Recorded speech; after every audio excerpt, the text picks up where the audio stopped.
Hello students. मेरा नाम है अरुण शर्मा और आप सभी का अरुण कोचिंग क्लासेस में बहुत बहुत स्वागत है। आज मैं आपको करवाऊंगा क्वेश्चन नंबर 40, है ना। चलिए देखते हैं। यहाँ लिखा है 1 अप्रैल 2016 को वाई लिमिटेड ने परचेज की है एक मशीनरी 12 लाख रुपए की, और 1 अक्टूबर 2018 को जो एक पार्ट है मशीनरी का जो हमने परचेज किया था 1 अप्रैल 2016 को, उसको सेल कर दिया है 45,000 रुपीज में। देखिए, परचेज किया था 1 अप्रैल 2016 को 80,000 का, और बेचा गया है 1 अक्टूबर 2018 को 45,000 का। एक नई मशीनरी जिसकी कॉस्ट है 1,58,000 रुपीज, उसको परचेज किया था, है ना, हमने इसी सेम डेट को जब सेल किया गया है, यानी कि 1 अक्टूबर 2018 को। तो यहाँ पे हमको डेप्रिसिएशन लगानी है 10% के हिसाब से, और रिटर्न डाउन वैल्यू मेथड का, डिमिशनिंग बैलेंस मेथड का यूज करना है, साफ लिखा गया है यहाँ पे। तो हमको जो है वो अननेसेसरी अकाउंट्स बनाने हैं जो बोला गया है। सो ए केस है provision for depreciation account maintain नहीं होगा। देखिए, तो क्वेश्चन बिल्कुल सिंपल होगा पहले केस में। इसमें सिर्फ एक मशीनरी अकाउंट बनेगा और उसमें जो है सारी की सारी कैलकुलेशन जैसे हम करते आए वैसे ही करेंगे, डेप्रिसिएशन भी लगाएंगे और साथ ही साथ में हम सेल की एंट्री भी यहीं पास करेंगे, प्रॉफिट लॉस जैसे नॉर्मली क्वेश्चन होता है। पार्ट नंबर ए में आप लिखेंगे provision for depreciation account not maintained, और वैसे ही आपने सिंपल क्वेश्चन करना है। और बी पार्ट क्या है आपका? बी पार्ट मैं खुद करवाऊंगा। Provision for depreciation account is maintained. देखिए, जब प्रोविजन फॉर डेप्रिसिएशन अकाउंट बनाया जाएगा तो एक मशीनरी अकाउंट बनेगा और दूसरा कौन सा अकाउंट बनेगा? Provision for depreciation account. Disposal account यहाँ पे बनाने को बोला नहीं गया है, इसलिए मैं नहीं बनाऊंगा, है ना। सो ये स्टार्ट करते हैं। ये पार्ट बी है स्टूडेंट्स। सो पार्ट बी से मैं क्वेश्चन को शुरू कर रहा हूं।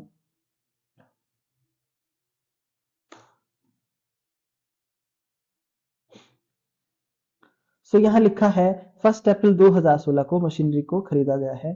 तो यहाँ हम लिख देंगे 1 अप्रैल 2016 द टू बैंक अकाउंट मैं यहाँ लिखूंगा,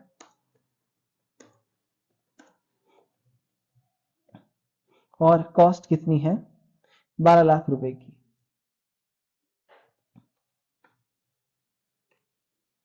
उसके बाद 1 अक्टूबर 2018 को ट्रांजैक्शन है।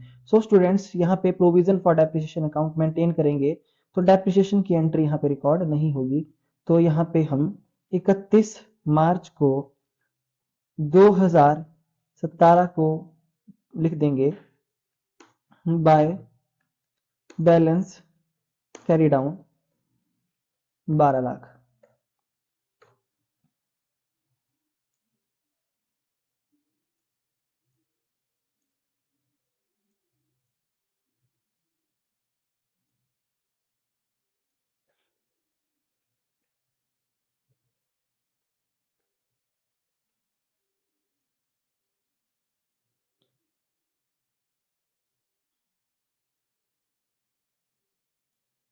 सो यहाँ तक जो है हमारा क्वेश्चन हो गया।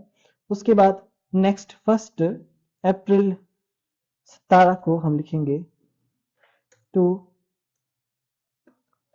बैलेंस ब्रॉट डाउन 12 लाख रुपए, है ना।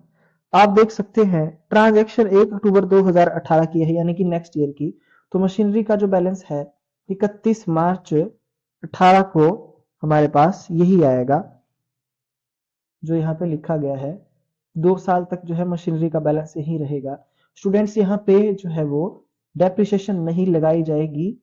क्यों नहीं लगाई जाएगी? क्योंकि हमारे पास आप देख सकते हैं कि जो ट्रांजैक्शन है वो कोई भी ट्रांजैक्शन नहीं हुई है 31 मार्च 18 तक, और साथ में प्रोविजन फॉर डेप्रिसिएशन अकाउंट अलग से बनाने को बोला गया है।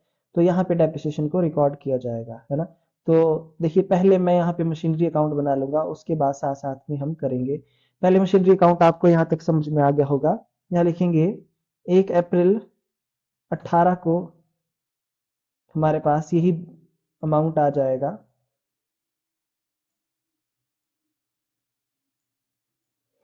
12 लाख रुपए, है ना। अब देखते हैं, यहाँ लिखा है 1 अक्टूबर 2018 को हमने जो है वो मशीनरी को सेल किया है 45,000 रुपीज में। है ना। और इसकी कॉस्ट जो है वो 1 अप्रैल 2016 को 80,000 रुपए थी। ठीक है, तो यहां मैं लिखूंगा पहले 1 अक्टूबर 2018, मैं यहां लिख दूंगा बाय डेप्रीसिएशन अकाउंट। तो डेप्रीसिएशन मुझे यहाँ पे लिखनी पड़ेगी, जो भी डेप्रीसिएशन आएगी, है ना। साथ में 1 अक्टूबर को हम यहाँ लिखेंगे 18 को बाय बैंक अकाउंट, है ना। कितना, जो सेल प्राइस होगा, यहाँ पे हम सेल प्राइस लिख देंगे, कितने कितने का सेल प्राइस है। सेल प्राइस यहाँ पे बताया गया है 45,000 रुपए, तो 45,000 रुपीज इतने में सेल किया गया है, ये सेल है। ठीक है, अभी डेप्रिसिएशन निकालनी है हमने। अच्छा, और उसके बाद 1 अक्टूबर को परचेज भी किया गया है मशीनरी को 18 में, तो यहाँ पे लिख देंगे टू बैंक अकाउंट। तो हमने कितने में परचेज की है, 1,58,000 रुपीज, ये नई मशीनरी है, 1,58,000 रुपीज। तो यहाँ तक आपको समझ में आ गया होगा। और ये डेप्रिसिएशन हमको कैलकुलेट करनी पड़ेगी स्टूडेंट्स, है ना। यहाँ पे डेप्रिसिएशन हम यहाँ पे सॉरी हमको यहाँ पे हमको अमाउंट लिखना पड़ेगा। यहाँ पे प्रोविजन फॉर डेप्रिसिएशन लिखेंगे, डेप्रिसिएशन नहीं, प्रोविजन फॉर डेप्रिसिएशन, है ना। तो ये जो डेप्रिसिएशन है स्टूडेंट्स, ये एक्यूमुलेटेड डेप्रिसिएशन है, accumulated depreciation account, sorry accumulated depreciation में लिखता हूं। सो इसको कैलकुलेट करना पड़ेगा, है ना। सो भी मैं करके दिखाऊंगा आपको, है ना। उससे पहले आप ये समझ लें कि हमारे पास जो है वो 1,20,000 की टोटल मशीनरी है, जिसमें से 80,000 की मशीनरी को बेचा गया है ना। तो यहाँ पे आपको समझ आ गया होगा। इसके रिगार्डिंग एक टेबल भी बनता है, मैं आपको टेबल भी बना के दिखा दूंगा, मतलब वर्किंग नोट जैसा। ठीक है, तो यहाँ तक जो है हमने क्वेश्चन को छोड़ दिया, मशीनरी अकाउंट को छोड़ दिया। उसके बाद हम प्रोविजन फॉर डेप्रिसिएशन अकाउंट की तरफ बढ़ते हैं। देखिए, तो यहाँ पे मैं लिखूंगा 31 मार्च को, जो पहला ईयर है हमारा 2017,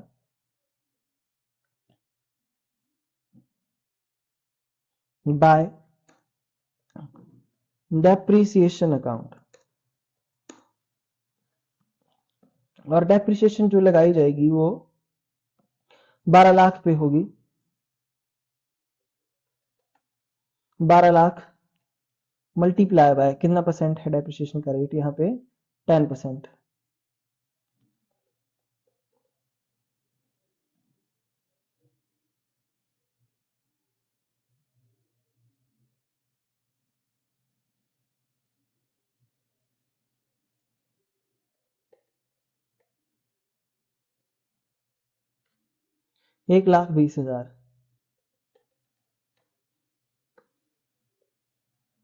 ठीक है स्टूडेंट्स, और यहां लिख देंगे 31 मार्च को ही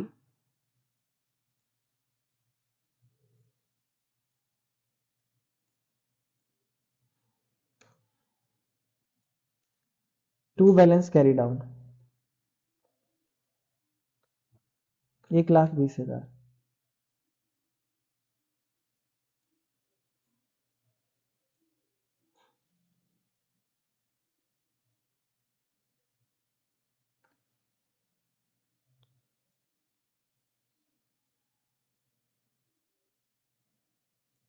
और यहाँ पे 1 अप्रैल 2018 को लिखेंगे बाय बैलेंस ब्रॉट डाउन। 1,20,000 की डेप्रिसिएशन, ठीक है। उसके बाद यहाँ पे नेक्स्ट ईयर में फिर से डेप्रिसिएशन लगेगी 31 मार्च को, है ना, 2019 को। तो हम लिखेंगे यहाँ पे बाय डेप्रिसिएशन अकाउंट। ठीक है, पर अब जो डेप्रिसिएशन हम निकालेंगे वो 12 लाख में से डेप्रिसिएशन को माइनस कर देंगे यहाँ पे, तो यानी कि 1,20,000 20,000 को, है ना, और उस पे 10% हम रिकॉर्ड करेंगे डेप्रिसिएशन, क्योंकि रिटर्न डाउन वैल्यू मेथड है स्टूडेंट्स, मैंने आपको बताया है कि रिटर्न डाउन वैल्यू मेथड में क्या होता है कि पहले हम कॉस्ट में से डेप्रिसिएशन को माइनस करेंगे 1,20,000 और फिर मल्टीप्लाई बाय 10/100 करेंगे, तो 1,08,000, है ना, रिटर्न डाउन वैल्यू मेथड में जो बुक वैल्यू पे डेप्रिसिएशन लगती है उसके बाद। तो इन दोनों का जो टोटल है हम यहाँ पे कैलकुलेट कर लेंगे। पहले आप ध्यान से देख लीजिए कि मैंने सब कुछ ठीक लिखा। 31 मार्च के बाद यहाँ पे सॉरी, यहाँ पे 2017 होगा, 31 मार्च 2017 के बाद 1 अप्रैल 2017 आएगा और यहाँ पे 18 आएगा, है ना। थोड़ा डेट का आप ध्यान रखना, ध्यान से इस क्वेश्चन को करना वरना आप कंफ्यूज भी हो सकते हैं, है ना, ध्यान से। यहाँ हम लिख देंगे 31 मार्च 2018 को डेबिट साइड में टू बैलेंस कैरी डाउन, है ना, ये बैलेंसिंग फिगर होगी, इनको प्लस करके जो आया 22,8,000।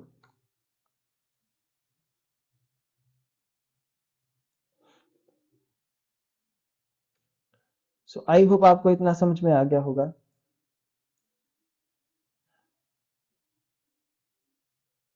1 अप्रैल 18 को हम लिखेंगे बाय बैलेंस डाउन।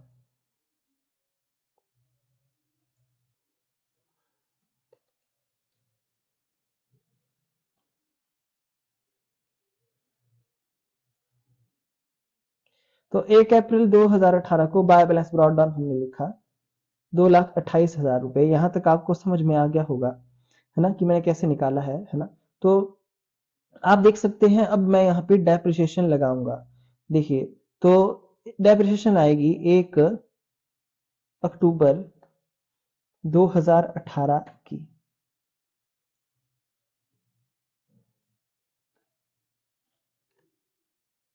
है ना, जब मशीनरी को क्या किया जा रहा है, सेल किया जा रहा है 1 अक्टूबर 2018 को, ठीक है।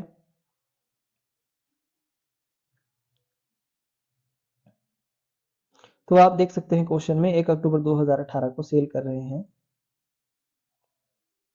स्टूडेंट्स, आप अगर ध्यान से देखिए, अगर पार्ट वैल्यू से क्वेश्चन करेंगे तो बड़ा आसान होगा कि जो आपका 80,000 है वो 12 लाख का कितना पार्ट है, तो 80,000 डिवाइडेड बाय 12 लाख, 1 2 3 4, 1 2 3 4, तो 4 से अगर करें तो 4 2 8 2 और 4 3 12, 2 1 2, सो 1/15, सो 1/15 पार्ट है आपका ये, है ना। स्टूडेंट्स, अब आप ध्यान से देखेंगे कि हमारे पास जो डेप्रिसिएशन अब हम चार्ज करेंगे वो कैसे निकालेंगे, तो मैं यहाँ पे पहले लिख दूंगा बाय डेप्रिसिएशन अकाउंट, है ना, बाय डेप्रिसिएशन अकाउंट में लिख दूंगा। तो 12 लाख रुपए में से मैंने जो है वो माइनस कर दिया है 1,20,000 को, ये तो मेरी फुल वैल्यू बनती है, फुल वैल्यू पे ये डेप्रिसिएशन है ना।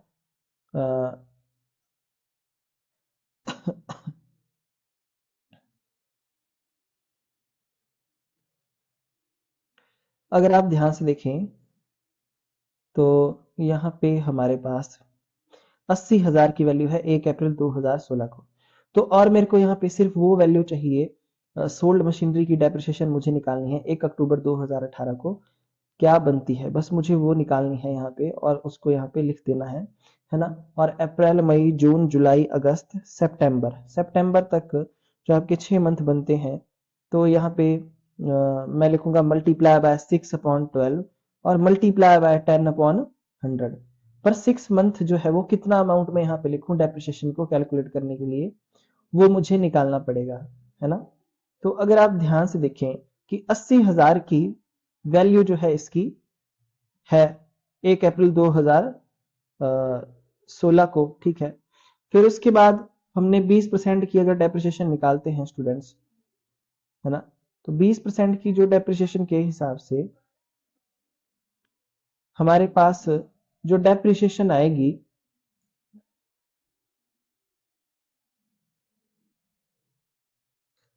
वो 16,000 रुपये आएगी, है ना। और उसके बाद हमारे पास यहाँ पे जब हम माइनस करेंगे 80,000 में से 16,000 को, तो 64,000 रुपीज आएगा। और 64,000 रुपीज पे 20/100 करेंगे तो हमारे पास यहाँ पे 12,800 की डेप्रिसिएशन आएगी। तो यहाँ लिख देंगे 12,800, है ना। और उसके बाद जब हम माइनस करेंगे इन दोनों डेप्रिसिएशन को 80,000 में से, तो हमारे पास जो है वो वैल्यू आ जाएगी, है ना। और जैसे कि मैं आपको बता देता हूं कि 80,000 में से पहले 16,000 ये पहले साल की डेप्रिसिएशन, उसके बाद 12,800 दूसरे साल की डेप्रिसिएशन हमने निकाल दी। बुक वैल्यू आ रही है 5,200 रुपीज। तो मल्टीप्लाई करेंगे इस वैल्यू को 10/100 से, है ना। और उसके बाद मल्टीप्लाई करेंगे 6 से और डिवाइड करेंगे 12 से, तो 2,560 रुपये, 2,560 रुपये ये आ रही है हमारे पास डेप्रिसिएशन, है ना। और ये किसकी डेप्रिसिएशन है? सोल्ड पार्ट की, जिसको बेच दिया है, ठीक है। तो देखिए मैं यहाँ पे सब कुछ आपके सामने लिख रहा हूं कि आपको समझ आ जाए, है ना। तो इस तरीके से भी आप कैलकुलेट कर सकते हैं या अलग से वर्किंग नोट भी बना सकते हैं। और देखिए 1 अक्टूबर को ही मैं यहाँ पे क्या करूंगा, लिखूंगा टू मशीनरी अकाउंट और ब्रैकेट में लिखूंगा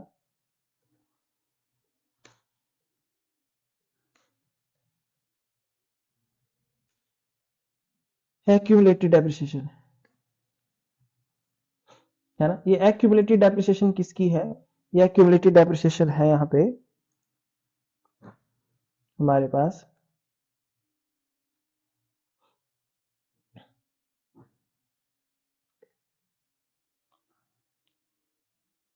जिस मशीनरी को हमने सेल किया।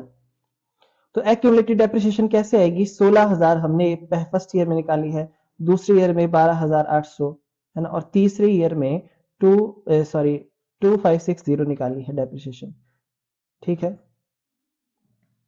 तो इनको प्लस करने के बाद जो टोटल डेप्रिसिएशन है उसको हम मशीनरी अकाउंट में ट्रांसफर करेंगे, है ना। 16,000 31,360 रुपये, ठीक है। तो इसको मैं हाईलाइट कर देता हूं यहाँ पे, है ना, इस एंट्री को। और यहाँ लिखूंगा क्रेडिट साइड में 31,360। तो ये उसी मशीनरी की यहाँ पे एंट्री आएगी क्रेडिट साइड में प्रोविजन फॉर डेप्रिसिएशन अकाउंट से, जिसको सेल किया गया है 1 अक्टूबर को, है ना। तो अब आप देख सकते हैं हमारे पास यहाँ पे सेल की एंट्री भी आ रही है ना। सेल की एंट्री क्यों आ रही है? क्योंकि डिस्पोजल अकाउंट बनाने को नहीं बोला गया है, तो यही सब कुछ होगा। तो 1 अक्टूबर को हमको प्रॉफिट होगा या लॉस होगा, वो यहाँ पे हम कैलकुलेट कर सकते हैं, ठीक है। तो प्रॉफिट लॉस भी हमको यहाँ पे लिखना पड़ेगा, ठीक है। वो हमको पता नहीं है कि प्रॉफिट होगा कि लॉस होगा। तो स्टूडेंट्स, तो मेरा आपको एडवाइस है कि जब भी ऐसा क्वेश्चन आए तो आप वर्किंग नोट प्रॉफिट लॉस के लिए अलग से बना ही दे, क्योंकि यहाँ पे आपको disposal account, machinery disposal account बनाने को नहीं बोला गया है ना। सो स्टूडेंट्स, हम क्या करेंगे, हम लिखेंगे ऐसे working notes, calculation of profit और लॉस, है ना। प्रॉफिट, है ना, प्रॉफिट यहाँ पे मैं पूरा लिख देता हूँ, पी से प्रॉफिट, या फिर ओब्लिक करके loss on sale of machinery, ठीक है। सो जैसा आपको यहाँ पे दिख रहा है,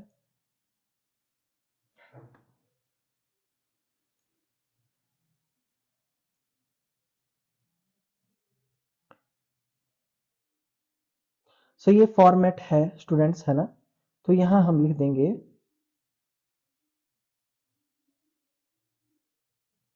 प्रॉफिट ओब्लिक लॉस, ऐसे, ठीक है। तो ये फॉर्मेट बिल्कुल ओके है। सो आइए यहां पे लिखेंगे हम, है ना, कि कॉस्ट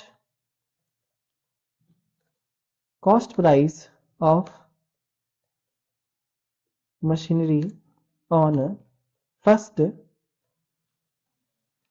अप्रैल 2016, जिसको हम सेल कर रहे हैं यहाँ पे, वो 80,000 की वैल्यू है। ध्यान से आप देखें, ठीक है। यहाँ पे हम लेस करेंगे डेप्रीशिएशन, है ना, अप टू 31/3/2017।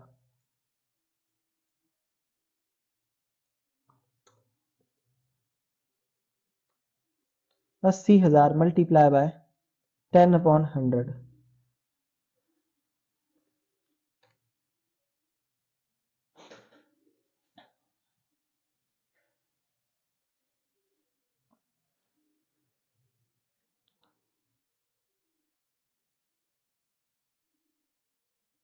तो 10% की डेप्रिसिएशन है ना। और स्टूडेंट्स, अगर आप यहाँ ध्यान से देखें कि 80,000 पे जो पहले साल की डेप्रिसिएशन है, सॉरी ये मैंने थोड़ा गलत कर दिया है, यहाँ पे ये 8,000 बनेगी, है ना। उसके बाद आपके पास 72,000 रुपीज आएगा, इस पे 10/100 करके 7200 बनेगी। सॉरी सॉरी, यहाँ थोड़ा सा रॉन्ग हो गया है, ठीक है। उसके बाद 80,000 में से जब हम माइनस करेंगे 8,000 को और 7200 को, तो 64,800 रुपीज आएगा। इसके ऊपर 10% के हिसाब से और 6 महीने की डेप्रिसिएशन 3240 बनेगी। स्टूडेंट, ये सॉरी थोड़ा रॉन्ग हो गया है, 3240। यहाँ मैंने इसको ओके कर लिया है। यहाँ पे आप ठीक कर ले, है ना। तो कैलकुलेशन करते वक्त आपको डेप्रिसिएशन किस रेट से लगा रहे हैं वो सब कुछ आपको ध्यान में रखना पड़ेगा। सो मैंने शायद यहाँ पे 20% के हिसाब से लिख दिया है। 3 to 4, सॉरी, ये टोटल डेप्रिसिएशन आएगी प्लस 8,000 प्लस 7200, 18,440 ऐसे।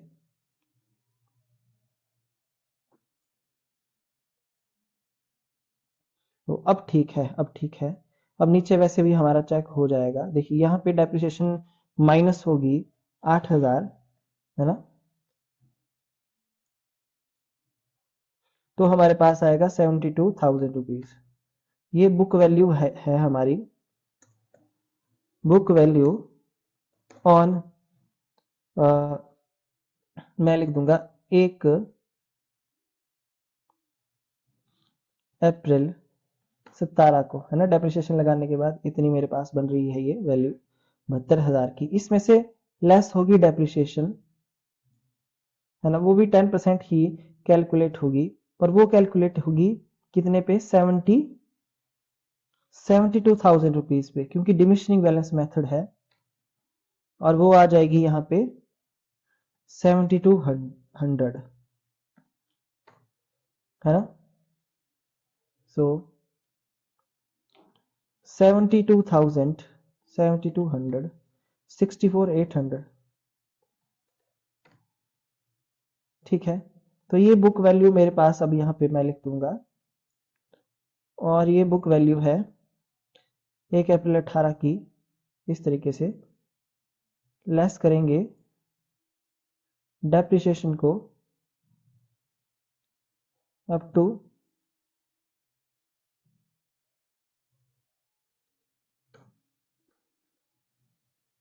1 अक्टूबर 2018 को,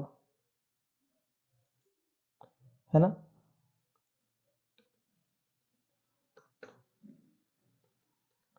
64,800 मल्टीप्लाई बाय 10/100 मल्टीप्लाई बाय 6/12,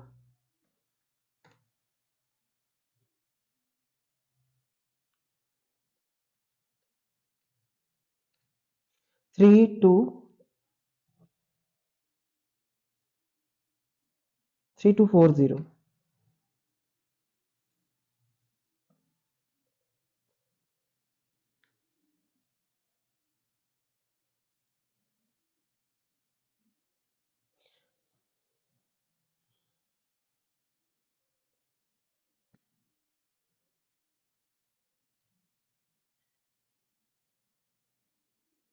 यहाँ पे अब आप देख सकते हैं, है ना,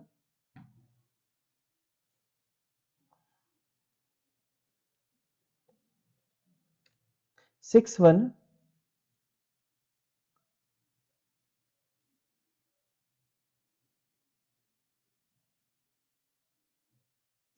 560, ये हमारे पास यहाँ पे बन रहा है 61560।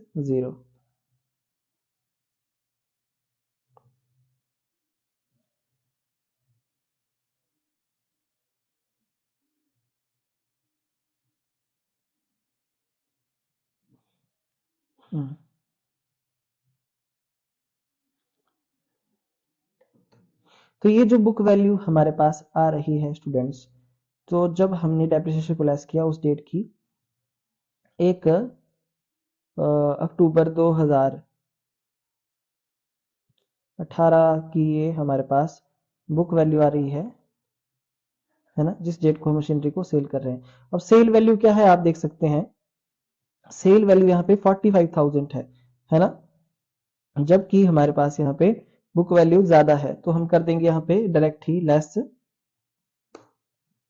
सेल प्राइस, है ना। सेल प्राइस यहाँ पे 1 अक्टूबर को 45,000 है, तो सेल प्राइस लेस हो जाएगा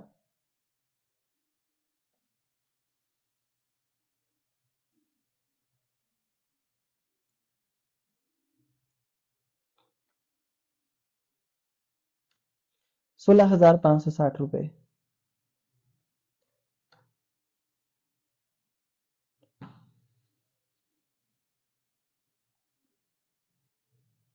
लॉस ऑन सेल, तो हमको लॉस हो रहा है 16,560 का। देखिए, तो सबसे पहले यहाँ पे लिखेंगे 8,000 रुपए, फिर उसके बाद 7,200, फिर उसके बाद 3,240, है ना, ये डेप्रिसिएशन है। स्टूडेंट्स ये लॉस ऑन सेल तो हमारे पास आ गया है, पर अब मैं आपको बता दूं कि हमको यहाँ पे टोटल डेप्रिसिएशन भी कैलकुलेट करनी पड़ेगी। सो मैं यहाँ पे लिख दूंगा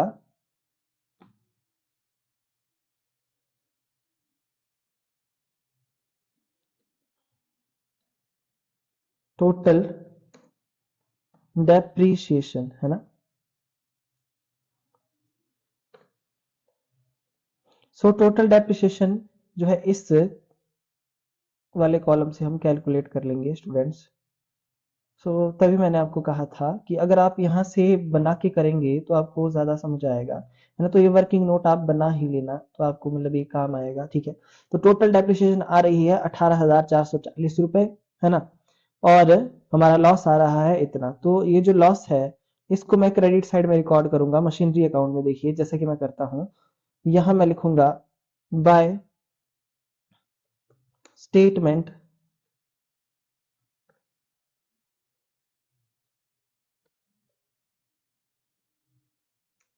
by statement of profit and loss account,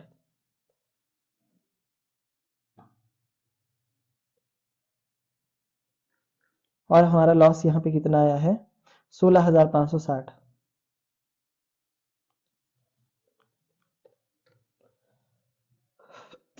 है ना। डेप्रिसिएशन एक्यूमुलेटेड हमने यहाँ पे निकाल दी है, और इतनी ही हमारी वर्किंग नोट में भी आई है, आप देख सकते हैं। लॉस मैंने यहाँ पे निकाल दिया है स्टूडेंट, सब कुछ मैंने यहाँ पे निकाल दिया है।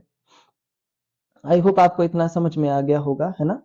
तो ये सारी की सारी चीजें मैंने यहाँ पे कर दी हैं, है ना। सो आप ध्यान से देख सकते हैं।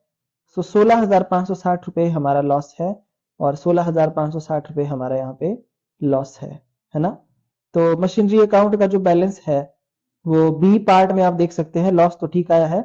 मशीनरी अकाउंट का बैलेंस और प्रोविजन फॉर डेप्रिसिएशन अकाउंट का बैलेंस कैलकुलेट करना है, तो पहले मशीनरी अकाउंट का बैलेंस निकाल लेंगे। तो यहां तक जो है हमारा बिल्कुल ओके है क्वेश्चन। सो अब हम यहाँ पे लिखेंगे 31 मार्च को 2019 को, क्योंकि 1 अप्रैल को स्टार्ट हुआ है ईयर, और 18 को, और 31 मार्च 19 को एंड होगा। तो हम यहाँ लिखेंगे बाय बैलेंस कैरी डाउन, तो जैसे कि मैंने आपको बताया, यहाँ पे हमारे पास क्या रिकॉर्ड नहीं हो रहा है। यहाँ पे हमारे पास जो है वो 12 लाख की वैल्यू है टोटल। इसमें से हम 80,000 को माइनस कर देंगे, है ना।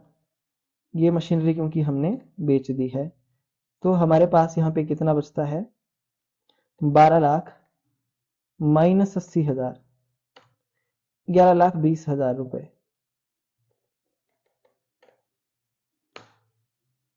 ठीक है। और नई मशीनरी का बैलेंस जो है वो 1,58,000 रुपीज ही आएगा।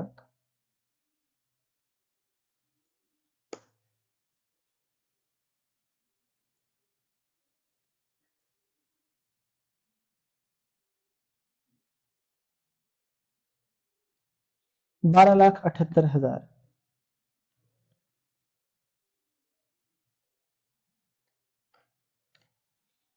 देखिए भाई स्टूडेंट्स, अगर डेबिट साइड क्रेडिट साइड से मैच कर जाती है तो क्वेश्चन जो है वो बिल्कुल एक्यूरेट माना जाएगा। अब आप ध्यान से देख लीजिए, अगर ये साइड बराबर आ गई, क्रेडिट ही इतनी ही, तो क्वेश्चन ठीक है और ये बिल्कुल एक्यूरेट है। तो यहाँ तक हमारा क्वेश्चन बिल्कुल ठीक है, ये बिल्कुल एक्यूरेट है ना। तो इसी तरीके से आपने पेपर में भी करना है ना। तो एक्यूमुलेटेड डेप्रिसिएशन जो सेल कर दी वो मशीनरी की, sale value, profit loss count, loss आ गया यहाँ पे, इसको मैं ब्रैकेट में लिख देता हूँ कि ये मेरा लॉस है ना। ठीक है। और ये बैलेंस आ गया, तो आप देख सकते हैं बैलेंस जो है मशीनरी का वो कितना है, 12,78,000 रुपए ही है सेकंड पार्ट में। और यहाँ पे भी हमारा 12,78,000 है, ये हमारा आंसर है। सो मैं आपको बिल्कुल आराम से समझा रहा हूँ, देखिए बिल्कुल आराम से अंडरस्टैंड करवा रहा हूँ। तो ये हमारा आंसर यहाँ पे आ चुका है ना। अब प्रोविजन फॉर डेप्रिसिएशन अकाउंट को देख लेते हैं।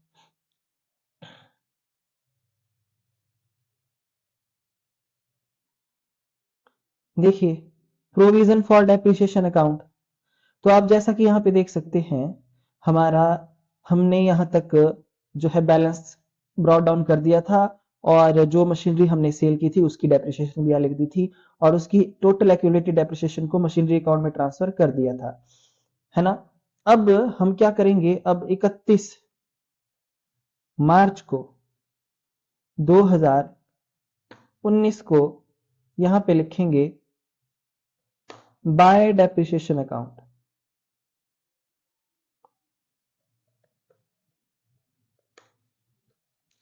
है ना। तो फर्स्ट मशीनरी का जो पार्ट है उसकी डेप्रिसिएशन, है ना, और जो सेकंड मशीनरी है हमारी उसकी डेप्रिसिएशन। देखिए आप देखिए, मैं आपको बता देता हूं। तो जैसे कि आप देख सकते हैं कि 1 अप्रैल 2018, ये जो हमारी डेट है इसको देख लीजिए, ये मैं हाईलाइट कर देता हूं। तो ये जो वैल्यू है हमारे पास, ये कितने पार्ट की वैल्यू है स्टूडेंट्स, देखिए ये हमारे पास बुक वैल्यू जो है मैंने निकाली थी 1/15 पार्ट की है। तो हम रिमेनिंग पार्ट कितना बच जाता है, रिमेनिंग बच जाता है 14/15 जो अभी भी हमारे पास है। तो उसकी वैल्यू हमको कैलकुलेट करनी है, मैं डायरेक्ट आपको बता रहा हूँ और डायरेक्ट जो है वो ठीक भी है ना। तो मैं यहाँ जैसे थोड़ा आपको कैलकुलेट करके बता दूंगा कि मैं कैसे इसको कैलकुलेट करूंगा, है ना। तो देखिए मैं यहाँ लिखूंगा book value of remaining machinery, है ना। रिमेनिंग मशीनरी कितनी मैंने बताई, 14/15, है ना, पार्ट। ठीक है। ऑन 1 अप्रैल 18 को, तो हमारे पास देखिए आप देख सकते हैं 64,800, ये जो वैल्यू है ये वैल्यू कितने पार्ट की है, ये वैल्यू है फर्स्ट एक पार्ट की सिर्फ। तो पूरे पार्ट की 15/1 और मल्टीप्लाई कर देंगे जितने पार्ट की हमको चाहिए उतने की, है ना। तो हमारे पास यहाँ पे जो आंसर आ जाएगा मैं आपको करके दिखा देता हूं, यहाँ पे देखिए। तो हम लिखेंगे ऐसे, यहाँ पे मैं आपको करके दिखाता हूँ, स्क्रीन पे ध्यान से देखेंगे आप।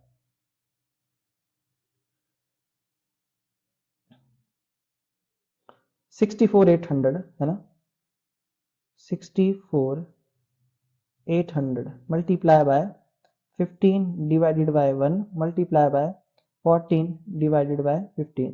तो 15 से 15 हो गया कैंसिल, है ना। और 14 से इसको मल्टीप्लाई कर देंगे, है ना। तो 64,800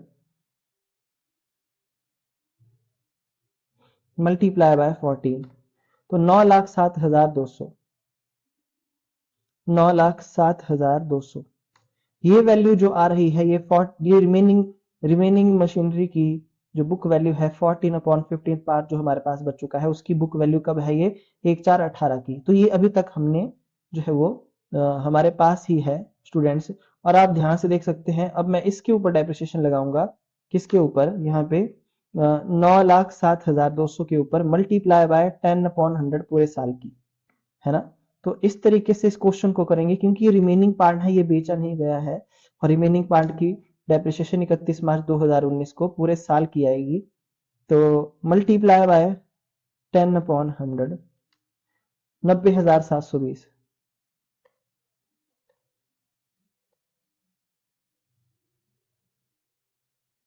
उसके बाद नेक्स्ट जो है हमारी, जो नई मशीनरी आप देख सकते हैं मशीनरी अकाउंट में, उसकी वैल्यू 1 अक्टूबर 2018 को 1,58,000 है। तो 1,58,000 पे हम डेप्रिसिएशन लगाएंगे, है ना।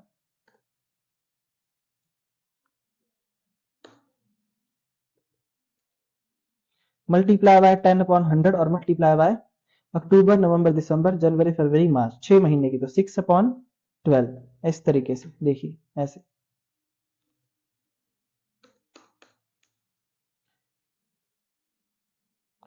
तो 1,58,000 मल्टीप्लाई बाय 10/100, है ना, डिवाइडेड बाय मैं 2 कर दूंगा, तो 7,900,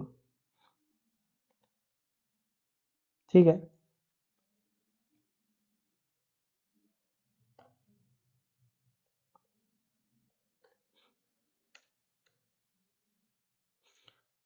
तो आप देख सकते हैं ये हमारे पास आ गया है।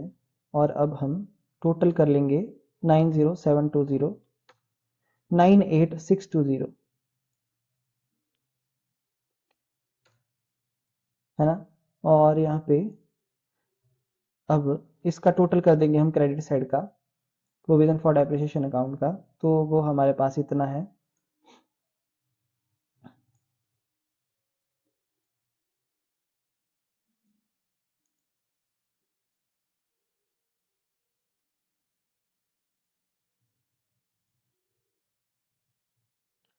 अच्छा, अब आप इस साइड देख सकते हैं कि 18,440 में से हम टोटल 329,860 जो हमारे पास टोटल है उसको माइनस करेंगे। तो अब चेक भी कर लेंगे, देखिए 3,11,420, और यहाँ हमारे पास भी 3,11,420 आ रहा है।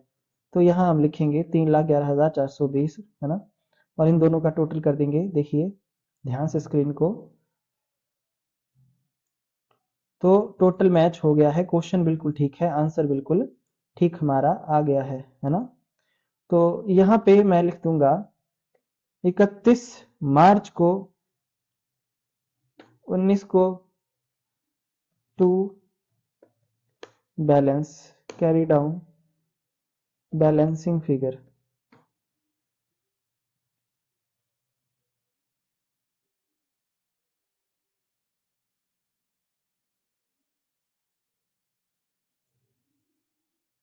सो आई होप आपको इतना जो है वो समझ में आ गया होगा।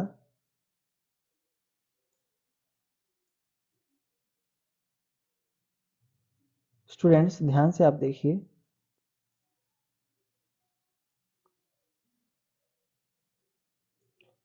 आई होप आपको न्यूमेरिकल जो है वो अंडरस्टैंड हो गया है कि किस तरीके से मैंने इसको किया है ना। मेरा आंसर बिल्कुल ओके आया है, प्रोविजन फॉर डेप्रिसिएशन अकाउंट का भी, और साथ में जो हमारा मशीनरी अकाउंट है उसका भी। जब भी आप क्वेश्चन करें स्टूडेंट्स, लेक्चर देखें, तो साथ में नोटबुक वगैरह पे नोट भी करेंगे, है ना। पर थोड़ा आप एक बात का ध्यान दें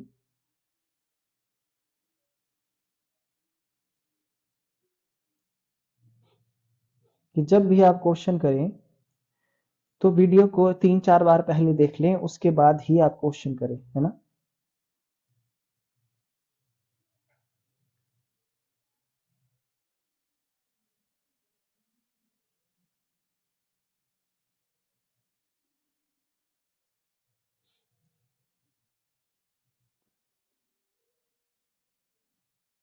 इन केस अगर आपको कोई डाउट है तो आप कांटेक्ट कर सकते हैं, पूछ सकते हैं भाई सर ये कैसे हुआ और ये कैलकुलेशन आपने किस तरीके से, कोई भी बात अगर आपको अंडरस्टैंड ना हुई हो तो, है ना। मैंने बहुत ही आराम से करवाया है, मैंने ये आपको शॉर्टकट भी बता दिया है अगर आपको इस तरीके से भी करना है ना, और इस तरीके से करना ही ठीक रहेगा।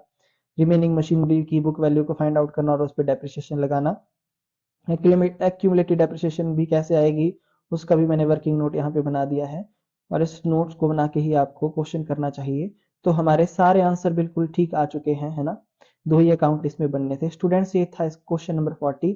इसका ए पार्ट नॉर्मली जैसे करते हैं मशीनरी अकाउंट बना के डेप्रिसिएशन लगानी है रिटन डाउन से, वैसे करेंगे। बाकी प्रोविजन फॉर डेप्रिसिएशन वाला मैंने अलग से करवा दिया है। So thank you so much.